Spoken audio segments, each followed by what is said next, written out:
Qatar's attitude towards Liverpool is changing after the collapse of the Manchester United takeover. Amid rumours that Liverpool is on the Middle Eastern states' agenda, Qatar is reportedly still putting money aside to take over a Premier League club. According to reports, Qatar has reportedly set aside close to $8 billion to take over an English club, and recently news broke that a deal to buy Manchester United had collapsed. As a result, Liverpool could now become Qatar's first target. The Arab state is still keen to follow Saudi Arabia's lead and buy one of the Premier League's most historic teams. A source close to the Qatari state said, "As far as I know, they have allocated $8 billion for this project. That money is there and ready to go. It's going to put a hole in their pocket. If they are inclined in that direction, what a great story that would be. From what I've learned, they are disappointed and angered by this. What better response than to go to United's biggest rivals down the road and spend all the money you would have invested in United to make them pay for their decision not to sell to you?" The involvement of nation-states in football is a worrying trend that shows no sign of slowing down, and Liverpool fans will be hoping that a Qatar takeover is not on the agenda. While there is an appetite for new owners to replace the FSG, few fans would support a nation-state like Qatar buying Liverpool over human rights abuses. Indeed, Liverpool fans know that a change at the top is needed, but as the situation is not as dire as United's, it is clear that fans are against Qatar's bid. The club's owners are careful about the new owners to whom they sell Liverpool and are keen to ensure that the club remains an institution. More clear developments are expected in the coming period. Salah's stance is clear: to try again, as Saudi Arabia's interest continues after failed £100 million bid. Fabrizio Romano says Saudi Arabian clubs will try to sign Liverpool striker Mohamed Salah in 2024. Al Ittihad failed to sign the Egyptian striker in the summer transfer window and showed their interest a little late. Had they put big money on the table in July or June, the Reds would have at least had more time to think about it. But making an offer less than 2 weeks before the end of the window is a move that will never work. Replacing a regular starter in the last 2 weeks of a transfer window is a very difficult task, and replacing a player of Salah's caliber seems close to impossible. The big story of the summer was the huge amount of money spent in Saudi Arabia, with the likes of Neymar and Karim Benzema joining Cristiano Ronaldo in the Middle East. Salah has started the season very well, scoring 5 goals and providing 4 assists in 8 Premier League appearances.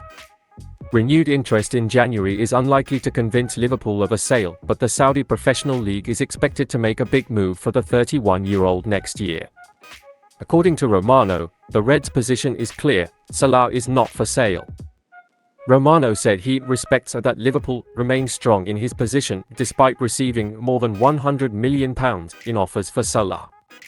The Saudis remain interested and want to try again in 2024. Liverpool want to avoid any distraction a few months before the new season and don't want too many rumours, as they are not negotiating at the moment. Romano said that Saudi Professional League Director of Football Michael Imenelo is a big fan of Salah and wants to bring him to the Gulf state. Imenelo said earlier this year, "Mohamed Salah is always welcome. Salah is my personal favourite. There is interest from many players around the world. This is a place where you can go and enjoy yourself and definitely improve your economy," he said. According to the Mirror, if Salah leaves Anfield next year, Jürgen Klopp will look to bring in Bayern Munich winger Leroy Sane. Sane, who Bayern are unwilling to sell and want to offer the German a new contract, is likely to cost in the region of £80 million. The 27-year-old has scored 39 goals and provided 46 assists in 135 appearances for Manchester City, winning 2 Premier League titles. Georg Schmadtke is staying at Liverpool. Schmadtke was appointed on a temporary 1-year contract in May, and both sides were able to terminate the deal early after 3 months. The German manager has served his time, but questions remain over the long-term future of the position. Bild reported last week that the Reds were exploring the possibility of bringing in Max Eberl, who left his role as sporting director at Leipzig last month.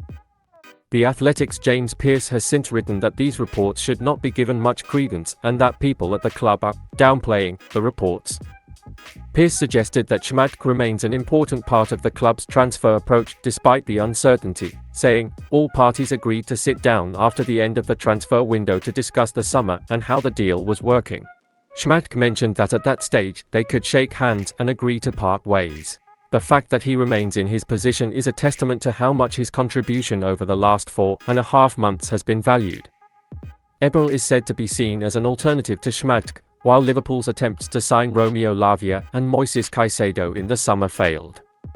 Pearce added that senior figures at Anfield were quick to dismiss reports linking Eberl to the club after he left his previous role due to a lack of commitment amid rumours of Bayern Munich. Leading figures at Anfield have denied reports in Germany that Max Eberl is being considered for the job following his departure from Leipzig. Eberl was recently sacked as general manager of sport at the Bundesliga club for lack of commitment to the club after being strongly linked with Bayern Munich. It is unclear how long Schmadtke will remain at Liverpool, but his influence behind the scenes is still palpable. Eberl's links with the German champions may not yet be finalized, but Schmadtke is currently at the forefront of the Reds' transfer talks. Dominic Szoboszlai hides the reality of Alexis Mac Allister from Curtis Jones in Liverpool. Alexis Mac Allister arrived at Liverpool in June to great excitement.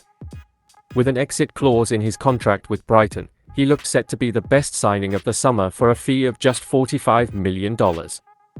After all, the player was nominated for the Premier League Young Player of the Season award after helping Brighton qualify for Europe for the first time in their history. Even better, at international level, he started all but one game on Argentina's road to World Cup glory, providing an assist in the final. Mac Allister hasn't quite lived up to the hype so far, but Liverpool won't have any worries because the 24-year-old doesn't play in his strongest position. If the experiment of using him as a number 6 continues to yield mixed results, we can expect Jürgen Klopp to shift him to his preferred number 8 role.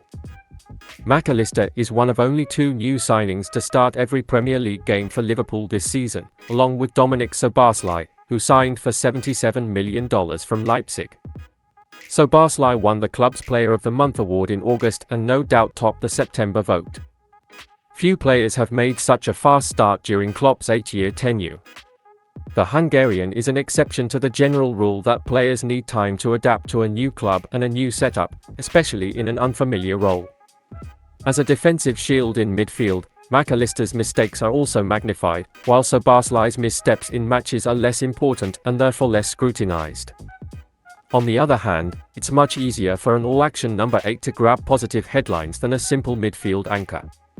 If Klopp turns to a specialist like Wataru End for this role, Mac Allister will compete with Curtis Jones for the starting 8 position on the left. Jones will be hard to displace, having become one of the team's undisputed starters with his subtle but important contributions both in possession and off the ball. Jones also has the advantage of more experience under Klopp, so Mac Allister understands the nuances of the role as he tries to catch up. While there are legitimate concerns about the $45 million man's suitability for the holding role, for the time being this is the best, if not only, route into the starting 11.